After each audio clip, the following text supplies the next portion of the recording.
Our dear Creator, we thank you for this beautiful day. We thank you for William Yoo and for his passion and compassion and his search for justice and educating us. Thank you for the listeners and help us to hear the word as spoken. Amen.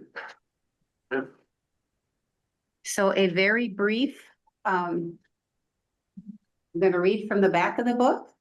William Yoo is an associate professor of American Religious and Cultural History at Columbia Theological Seminary. He has published books on African American Christianity, Asian American Christianity, and Presbyterian history, including What Kind of Christianity? A History of Slavery and Anti-Black Racism in the Presbyterian Church, winner of the 2023 Award of Excellence from the Religion Communicators Council.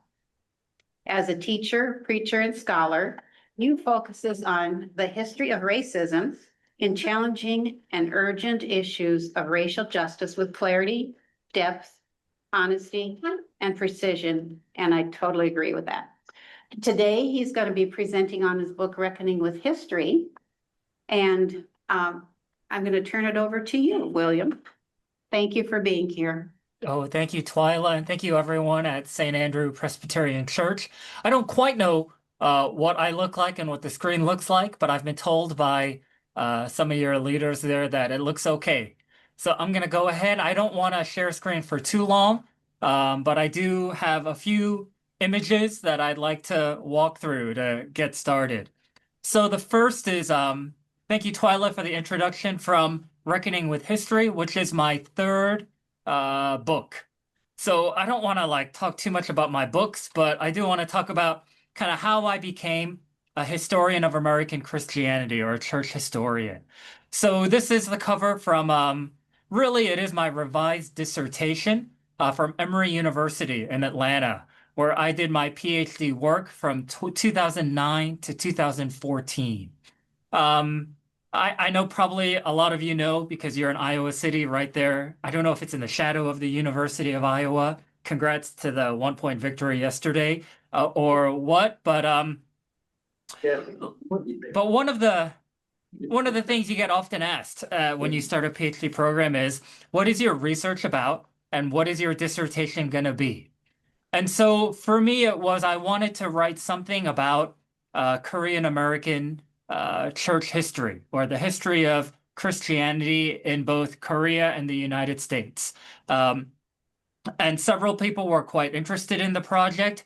Others, including some of my faculty mentors, though not my dissertation first reader and main mentor, they were a little bit concerned. Their concern was not that it was not a vibrant or viable topic, but their concern was, and this is what, 16 years ago or so, was that it was a kind of marketplace concern. Who would publish a dissertation like that on such a, I guess, narrow topic? And they're also concerned because certainly they wanted me to grow as a scholar and get my doctorate and the like, but they also wanted me to get a position, an academic post after I graduated. And they wondered not so much who would be interested in such a topic, but how would that appeal to a more generalist, if you will, not audience, but needs in American religious history and what colleges, universities, and seminaries might be looking for. And so, of course, initially I was a little bit disappointed in some of the pushback. And, some of the advice was, William, that's a great project. That sounds like a good second project after you do something that might kind of establish yourself in your field. And I did think about it some. And ultimately I said, I don't know if I'm going to have a second project. This might be my only shot. And if this is my only shot while under the auspices and in the environs of a supportive environment at Emory University, I'm just going to write or research and write about the topic that is most pressing on my mind and heart. This is the origin story that I want to write about as a US-born second-generation Korean American, who first in my 20s, my first call was really to go to seminary and get my Master of Divinity so that I can be a Presbyterian minister. And then in my late 20s, I really started getting an inkling to learn more about church history. And, and that's what happened. So I said it, and I'm going to write, this is my origin story. And in some ways, I'll go to my next slide real quick. It was like a story of, I would say in high school, as a teenager, I became a Christian. I learned in Sunday school and in churches and in that kind of religious environment of education that like to be a missionary was the most noble, honorable, like best thing a Christian could do. And particularly in this time period of the 18th, 19th century, this is from 1908, you can see there, 1934. It was like going months on a ship to go across an ocean, risking disease and all of that, leaving everything you know. Like, it is a great call to be a missionary. And then I went to college at the University of Pennsylvania, and I took some US history classes and some world history classes. And what I was learning there only a few years after high school was a more complicated story about missionaries. And in some ways, thinking about colonial, post-colonial approaches, like missionaries were among the worst people for how they participated in cultural imperialism, how they worked alongside, in some cases, colonial efforts and the like, introduced to things like, some of you may know it, it's a quote from Africa. The missionaries came with the Bible. They gave us the Bible, taught us how to close our eyes and pray. And then after we open our eyes, we had the Bible and they had all the land and all of the material resources. So I was learning all this in college, and it was like really like trying to find balance. At one level, are missionaries the most noble, the greatest Christians this side of heaven, or are they really the worst? And so I went into the project, and what I discovered is that there's a lot of complexity to the story, but there's also precise ways to tell that story in ways that don't just say it was really complicated and it was in the past and we just have to like deal with all of that. And so the story that I began the dissertation and ultimately the book was a story from 1925 when missionaries and some of the earliest Korean Christian leaders and pastors, the first 7 men who were ordained as Presbyterian clergy, that happened in 1907. And one of them, Reverend Han Sok-jin, or Sok-jin Han, if we were to go in the English order. He was there at the meeting, and they were talking in 1925. The missionaries really got there in 1884, so it's been about a generation. And they were talking about the future of the Korean church and what it looks like. And then Reverend Han, who is now ordained for roughly 18 years, he turned to his mentor, Samuel Moffett, who was a missionary, a Presbyterian missionary, I think a McCormick Seminary grad, who had been there for roughly 25 years. And he said, Reverend Han said to missionary Samuel Moffett, like, if the Korean church is really going to grow, and if we're really going to experience and enact all that we believe God wants to do, ultimately, even you and all of the missionaries, you will have to leave. You will have to leave and let us grow, perhaps making our own mistakes, but let us grow and develop the church as the ultimate leaders, Korean church leaders for Korean Christian people. And so that, to me, captured the dynamics of partnership. There was certainly gratitude from Reverend Han for the missionaries. And the other picture you see there is from this U.S. missionary magazine called the Korea Mission Field. And you can see that all that Moffett, with US dollars and donations and the like and other missionaries, they called it a compound. I know that word is kind of weighted. Their mission station, perhaps. You can see there's schools, hospitals, churches, homes, and the like, all they had built in now the capital of North Korea, Pyongyang. And it was a story of a missionary, Moffett, who didn't want to leave, who really thought that he had a place to stay in Korea, and quite offended, likely, that his former student and now colleague in ministry, Reverend Han, was telling him, like, you got to go, ultimately, so that we can not so much have power, but that we can have the authority and we can grow the church. And so in that way, I wanted to get at a story that said, here's where there's a lot of gratitude and inspiration and beauty, but here's where there's complexity, and here's where there's power struggles, and here's where even some of the white American missionaries struggled with their own cultural and racial biases and perspectives of how they understood Korean people in what we would say is a pre-modern era. and the like, with their Victorian sensibilities and the like.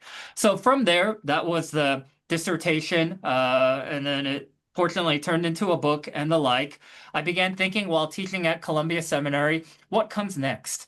Like, and for me, it was, what's the next origin story I want to tell? And so the next origin story I wanted to tell, I teach at a PCUSA seminary. I am a minister of word and sacrament, belonging to Cherokee Presbytery, which is a northwestern Georgia presbytery here.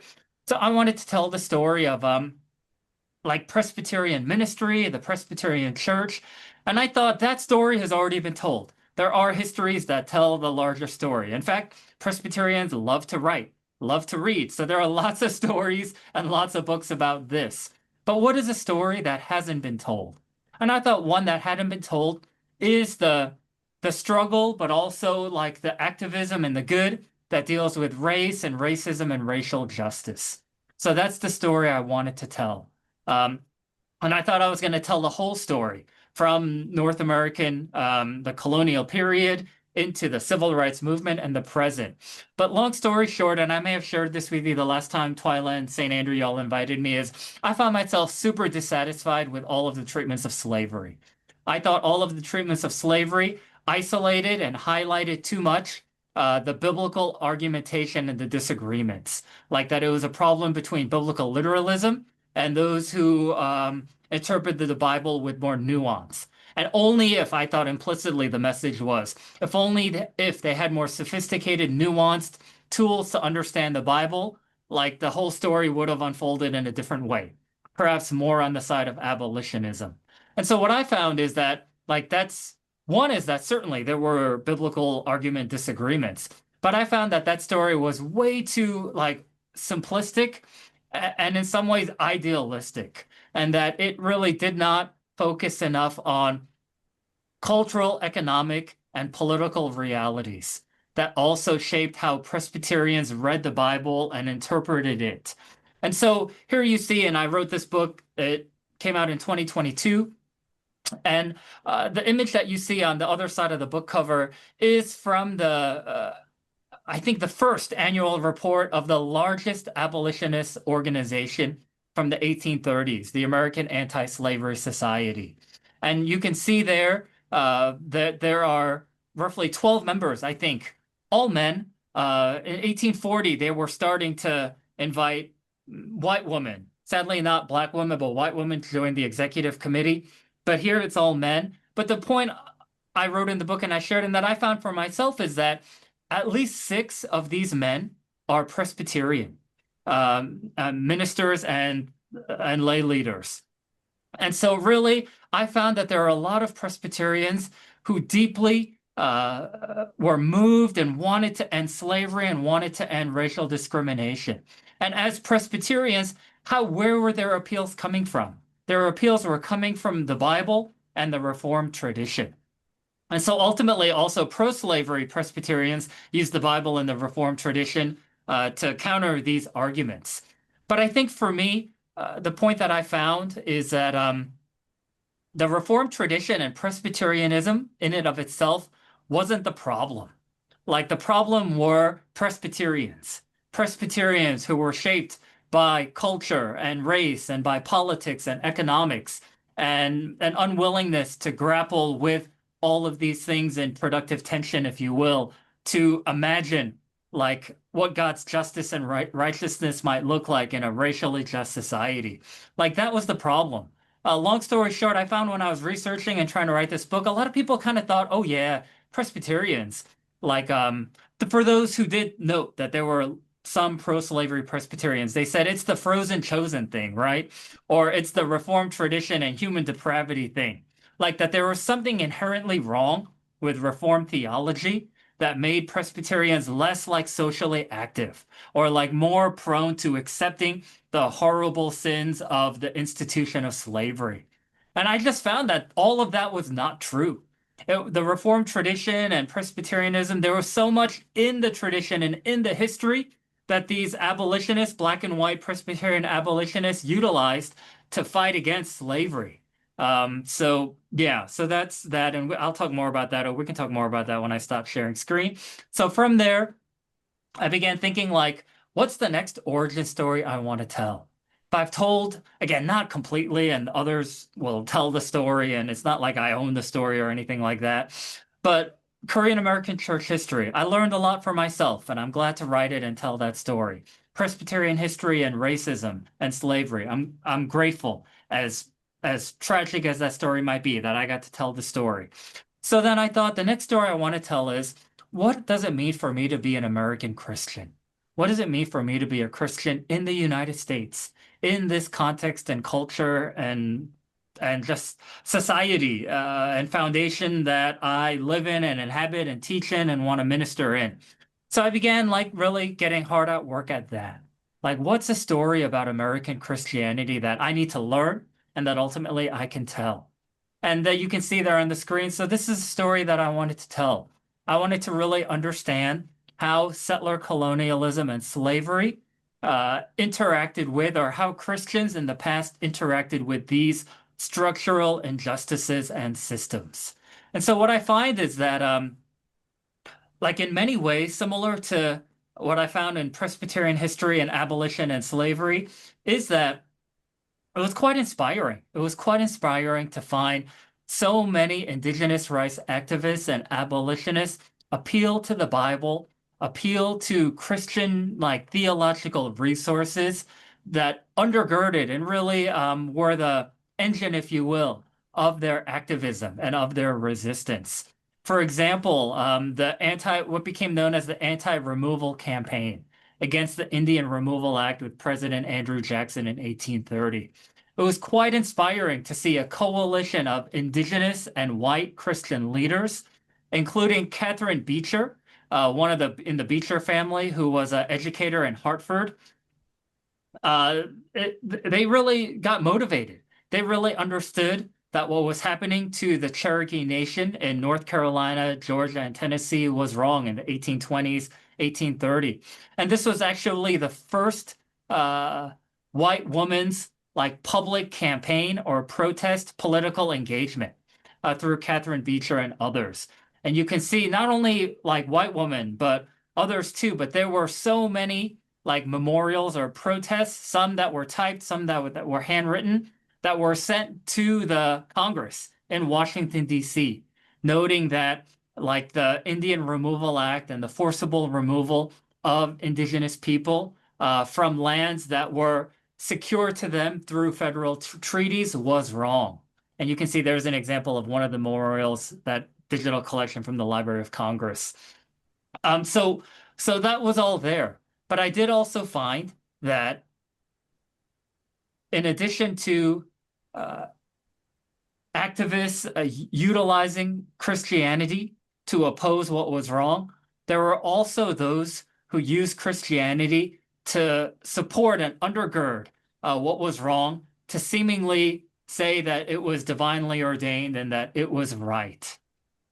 And so the argument that I found that really did help, I felt like it was a big aha moment for me, is like I thought, and I think a lot of my students think, and a lot of people think, like initially, let's say in the early 17th century, like what was happening with the driving out of indigenous people and the beginning of the transatlantic slave trade to North America, that was really wrong.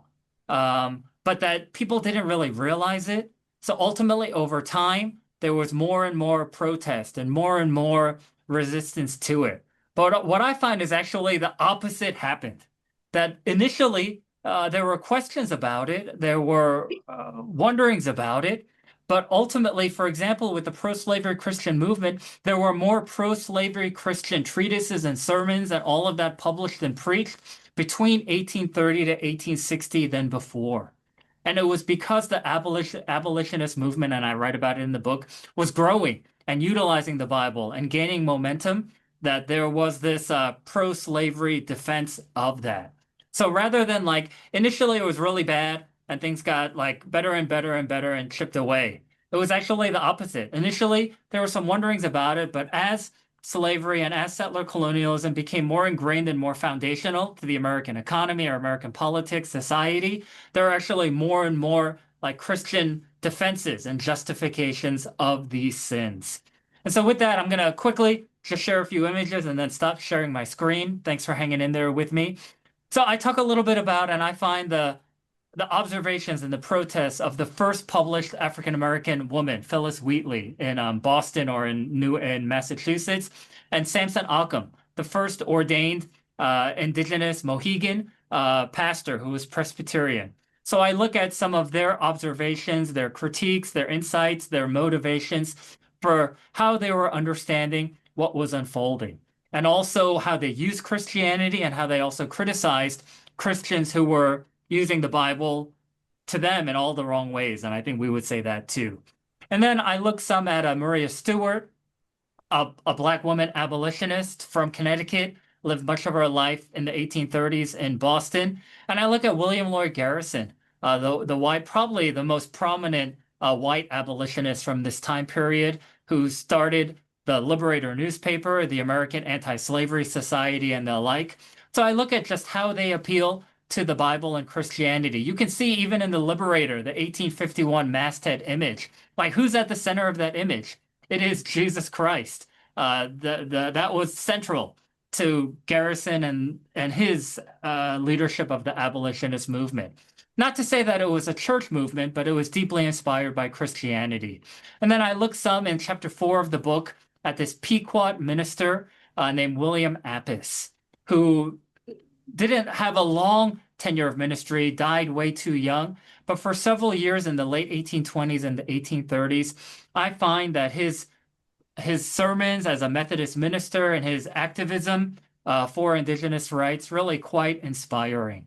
And then finally, I look a little bit in chapter 6 at several Black abolitionists, many of whom were Black clergy, ministers. James W.C. Pennington was a Black Congregationalist and then Presbyterian pastor, 1820s, 30s, and 40s. He's actually recognized as the first Black student at Yale Divinity School. Though he does not have a transcript, he was sometimes welcomed outside of the classroom rather than inside because of racial discrimination.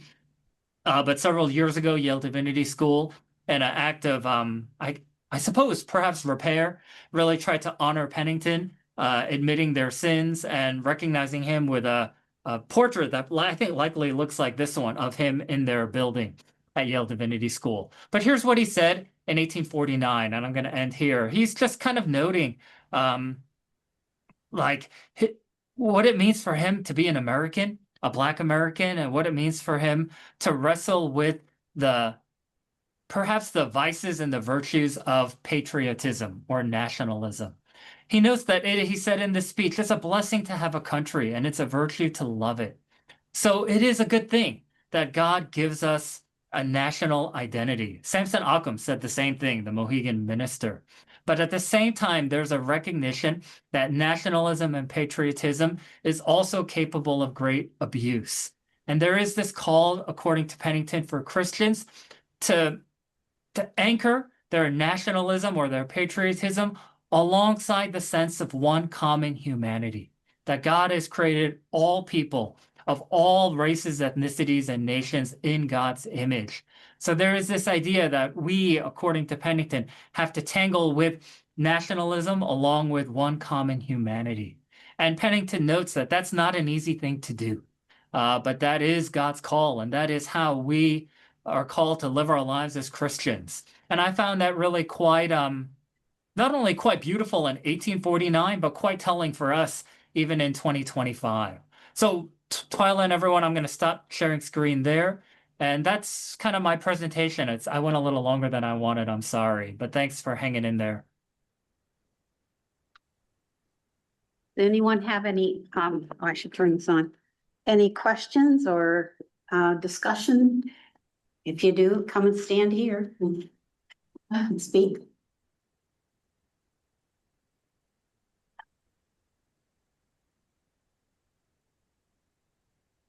Okay, this is a little weird. Okay. Oh, we have to step back so you get your face. There you go. It's that mirror thing. Yeah. Now raise your right hand. So I was wondering, through your research, you mentioned, the Bible, Christianity, everything about religion can be used and abused. And the contradictory messages that can come out of the Bible or sermons or that type of thing.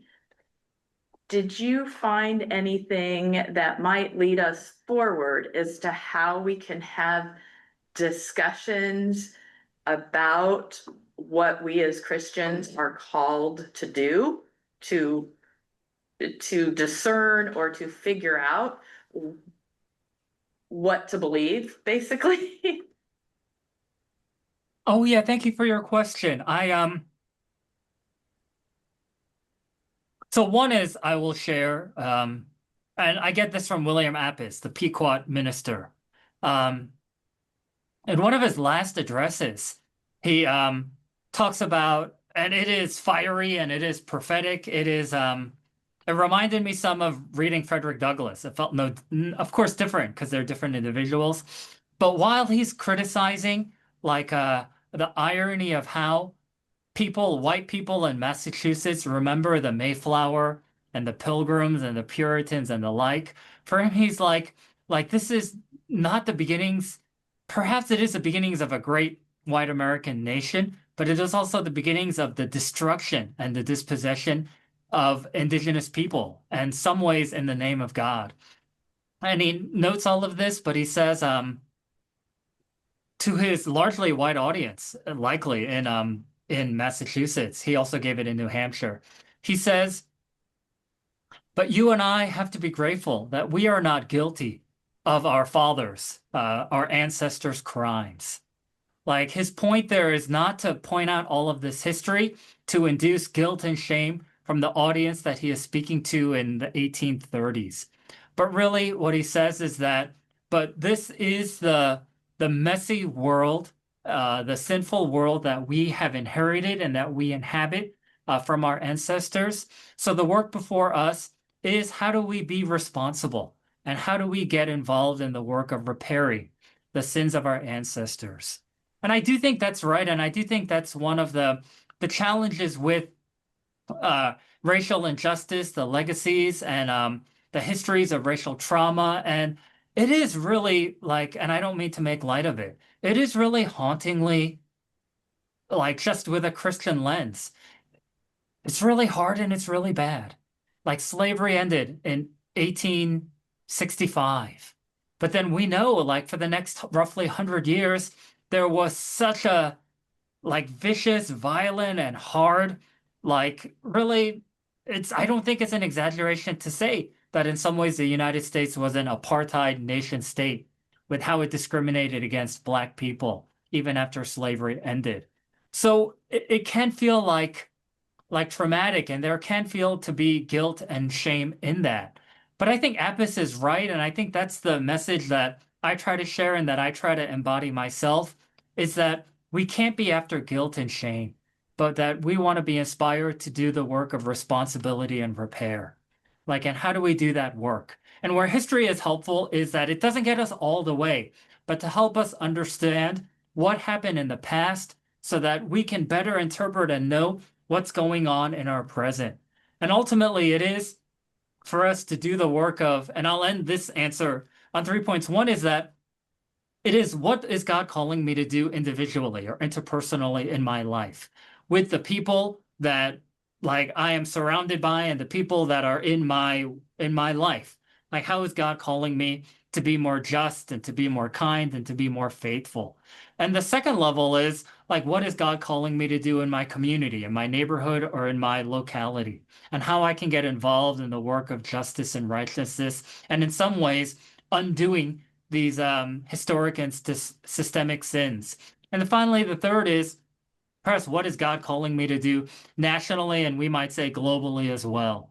And I think on that, it does require like some collective work. And there, I do think it will call for engaging the work of politics.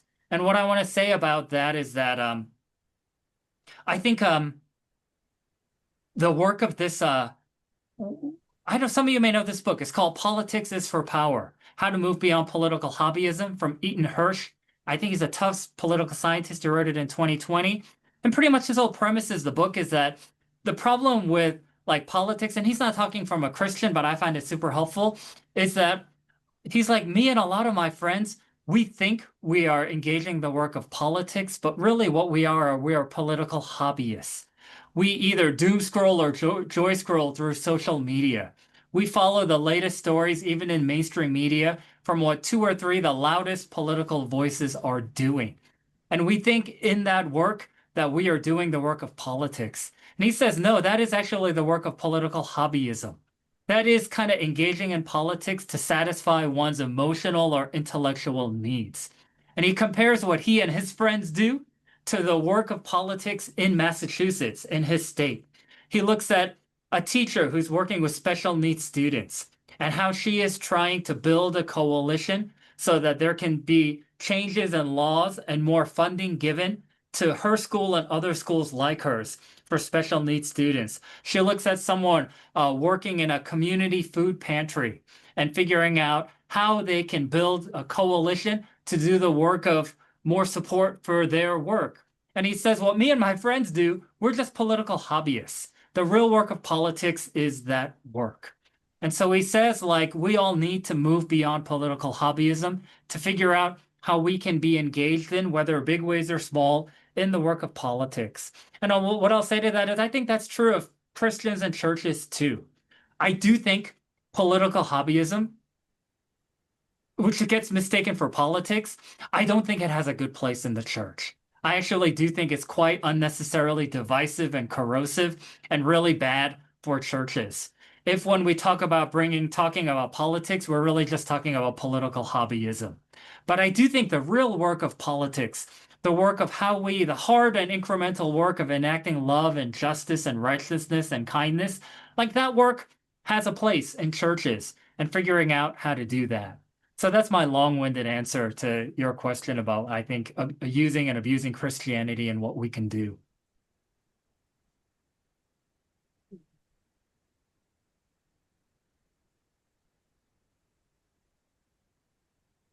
Hello, I had a question, but a short story first. I was in Stanton, Virginia about a year ago, and one of the things you can do there is visit the childhood home of Woodrow Wilson. So he grew up in Stanton, and his father was a Presbyterian minister in town, and the church provided his family with 2 slaves to live in their house and take care of the family, provided by the Presbyterian church. So I was just it was one of those things I was like, I knew this happened, but I didn't know, like where we find these stories. So is there like an archive or a collection or a listing of these kinds of things that the church could consider about how we move forward to repair or address these kinds of issues? Oh, thanks for your question. I don't know that there's one definitive source. I think some of it has to do with a kind of larger miseducation about like the past and about slavery and what it was. I think at one level, I think when we run into a story like yours about Woodrow Wilson, and Woodrow Wilson has actually a lot of ties with the seminary where I teach. It within Columbia, South Carolina, hence it's called Columbia Seminary, from roughly 1828 to 1923-24. And then they decided to move to Georgia, thinking that there might be more possibility and, quite frankly, economic viability in Atlanta than in Columbia, South Carolina. And that proved actually to be the right, I think, call. But his uncle was a professor at Columbia Seminary, James Woodrow. And it may well be his first name is named after his uncle. But all this to say, I think we like how foundational and how commonplace slavery was, and how slavery was like its economic centrality and viability came less from uncompensated labor and more came from human capital. So what I mean by that is that, and Thomas Jefferson noted this and said this quite frankly, he said that the most valuable enslaved people on his plantation were women, roughly probably in the late teens into their 20s. Because he noted that a man's labor, as healthy and strong as a 20-year-old man might be, that labor ends at the end of the season. the agricultural season. But a Black woman's labor at that age, a Black woman, like her value increases because she can have children. And enslavers then own the children. And it continues to produce more human capital. And so it's not surprising that, like, in a lot of, for example, I'll say in my own seminary's history, initially, as it was kind of growing in South Carolina, like any other institution, they needed donations and they needed monetary capital. But the way some of that monetary capital came, it came from bequests. It came from people who put Columbia Seminary in their wills. But when they die, and it still happens to this day, Columbia Seminary will receive this and that. But some of these bequests were, when I die, Columbia Seminary will receive the value of some of my property. That included human property. For example, in 1834, a very wealthy white plantation owner in the low country of South Carolina, he gave to Columbia Seminary 18 of his enslaved people. And then the executor at Columbia, who was a board member at the time, later a faculty member, what he had to do is he had to sell these enslaved people in a public auction so that that capital could turn into money that would go into Columbia's endowment. And so this was like how it worked. And at one level, again, super horrible. And it is terrible that human beings were treated and handled in this way. But at another level, that was like history. And that was how things happened. And so I want people at my seminary to know this history, not so much that Columbia Seminary and its endowment today can somehow atone for the magnitude of all of the sins and all of the economic and racial injustices of slavery. But I do want my seminary to think carefully about what does it mean and what do we owe the descendants of these enslaved people who were sold, and those sales, the money from that flowed directly into our endowment. And I'll end with this, that there's a lot of disagreement. I think there should be some monetary, not compensation, but perhaps just a recognition. That has to be more than an apology, more than we're sorry. But not saying that like this amount of money makes up for all of it. But here's what we're going to do. Here's how we understand our endowment today. And here is a financially responsible way we think that we can make amends. Again, not making amends for all of the sins, but these precise descendants of these enslaved people who were donated by bequest to Columbia Seminary and sold in auctions. So anyways, that's one, just my own kind of long-winded of saying. I do think there's a lot of education that probably still needs to happen about it. And then there needs to be a recognition that there are going to be different approaches to how we like go at it. So for me, I don't want to fight about the past. I think for the books that I write and when I talk about the story with people at my seminary, I don't want to fight about the past. This is with as much clarity and precision as I can write and say, this is what happened. I would prefer us, if you will, to not fight in the sense, but I would prefer us to discern and argue and disagree and come to consensus about what we should do in the present and how we advance toward a more faithful future. I don't want us to fight about the past. I don't want us to fight about whether this really happened and what happened. Here's what happened. I would much rather us spend all of our time and discernment figuring out what we can do today and tomorrow.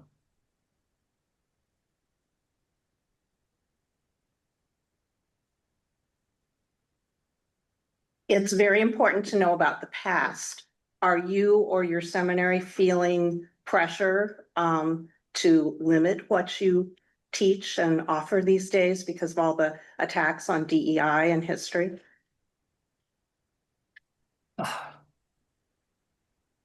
Yes and no. I think yes, in part because we are cognizant of the larger landscape of higher education. No, in the sense, quite frankly, that we're such a small school that I don't think we're on the, quite frankly, radar of anyone. More, I would say we are concerned for our international students.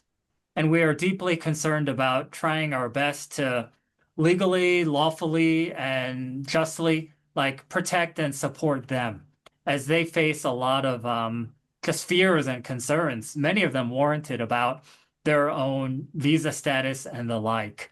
But I do think it is I think it is to recognize that I feel like there was so much under attention to history and to diversity and equity and inclusion and understanding like our own past, if you will, as a nation and as a church.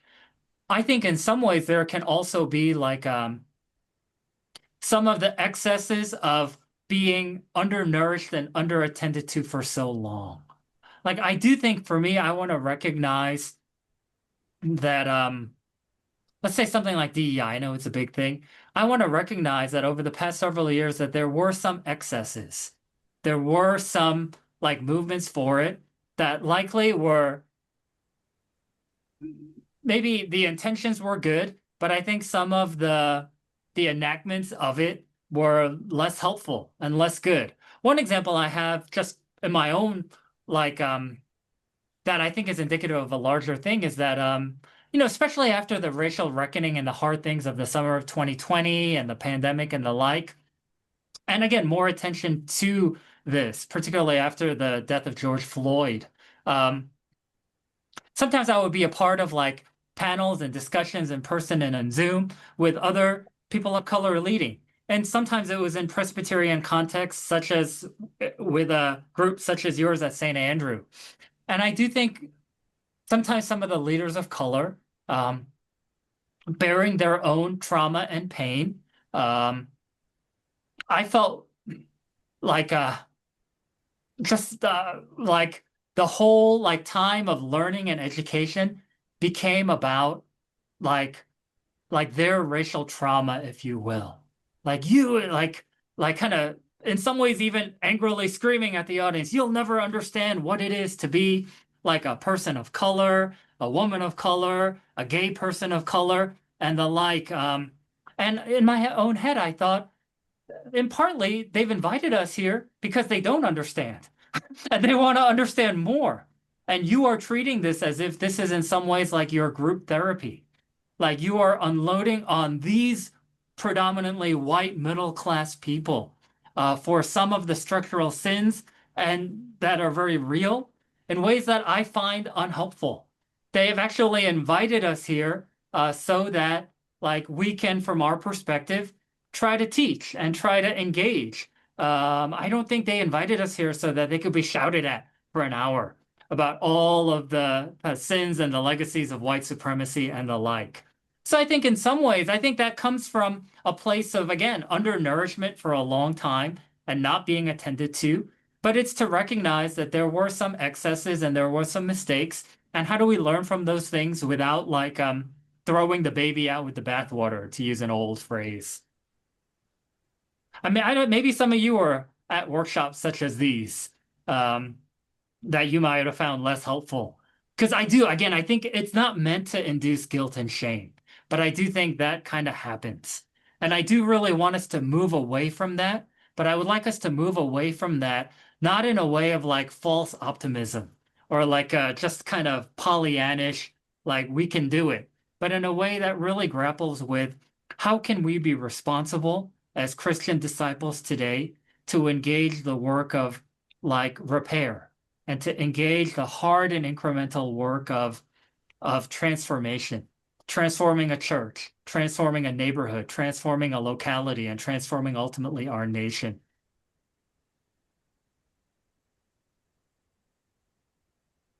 Any other questions? Oh, Elsie?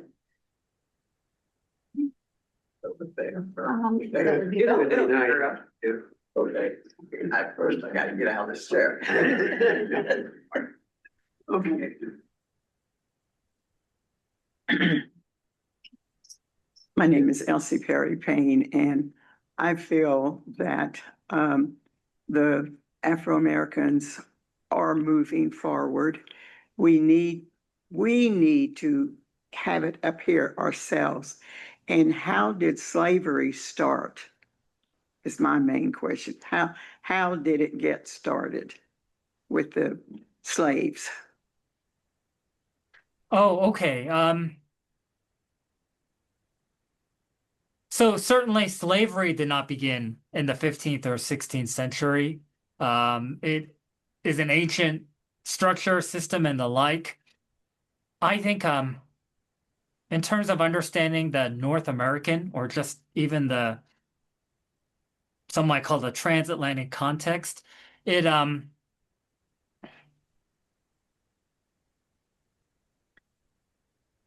came from, at one level, for example, in the Caribbean and in some parts of South America, it really came from the unjust search for labor, in part because indigenous peoples were exposed to what scientists later call virgin soil epidemics and pandemics, that they were exposed to diseases for which they had no natural antibodies. And we sadly know a lot more about this because of and zoonotic diseases because of COVID-19. But in some cases, mortality rates were up to 90% of indigenous populations. The Inca Empire, for example, in Peru, that's what happened. So it was a need for more labor. I think that initially motivated transatlantic slavery. And so that motivated the shipping of, if you will, kidnapped and sold people, and largely at first the western coast of Africa, to the United States and to the Caribbean and to South America. And I do think that is how slavery emerged. And I will say the big thing is, again, the economic tie. Really so I think it's not that different from today, but several antebellum economic historians and the like, they say, what it took to be successful in, for example, in, let's say, 1830 in the United States, land, labor, and capital. Those three things. One needed land, one needed labor, and one needed capital, whether it be to open up a manufacturing thing in Boston or a plantation in Virginia and the like. And what slavery created was human beings, persons of African descent, that really were able to occupy two of those three economic categories, that they were labor and that they were capital. And that is how slavery continued to expand in the United States. And that is where much of Southern wealth derived from. I think to end it, I think South Carolina is a helpful example of how it was one of the wealthiest US states before the Civil War. But we now know it is not. And soon after the Civil War, it almost fell to the bottom, in part because so much of that wealth was derived in human property. And when human beings, enslaved Black people, were no longer property, much of that wealth just fell. Well, thank you so much, William. Really appreciate you being here with us this morning. I have a couple announcements. Next week, Aaron Schilling will be back with us. If you missed his part one, you can watch that on YouTube, our channel. And also that William's going to be at Synod School next summer. So, yeah, a lot of us are going to sign up, it sounds like.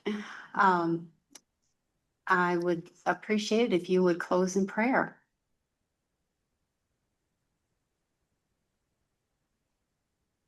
Oh, am I closing us in prayer?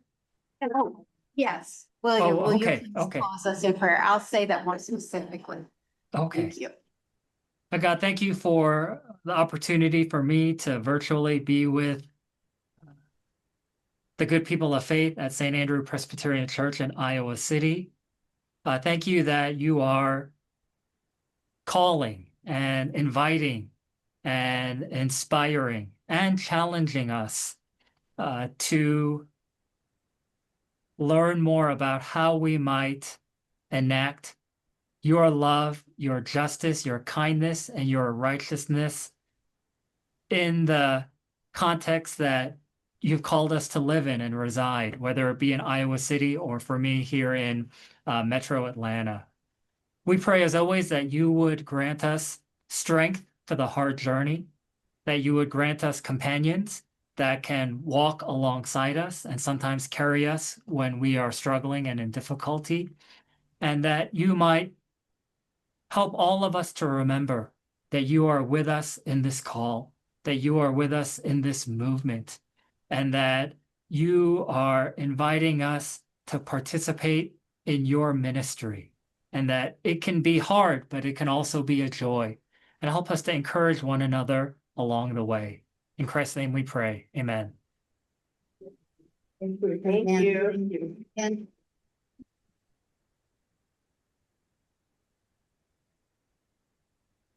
And we are still on a pastor search, so please. I won't ask them again. I've asked already.